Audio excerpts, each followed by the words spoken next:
أعوذ بالله من الشيطان الرجيم. Di Sekolah Kebangsaan Ru Rendang, kita menanam sesuatu yang sangat berharga. Sebuah benih Fatihah.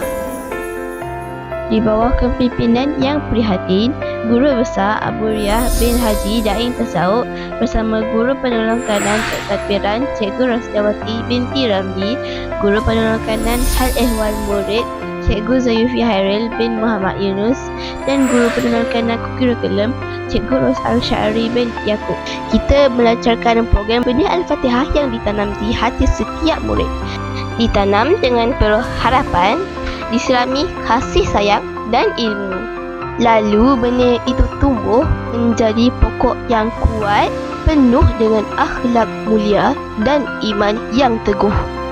Ustaz dan ustazah membimbing dengan lembut.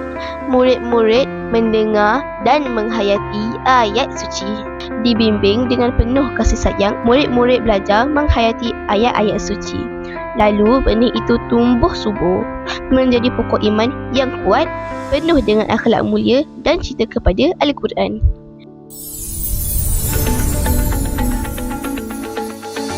Inilah program Benih Al-Fatihah di Sekolah Kebangsaan Ru Rendang. Di sini, cahaya Al-Quran menyinari hati setiap murid. Bersama-sama kita rawat benih ini menuju masa depan yang lebih cerah dan penuh berkat.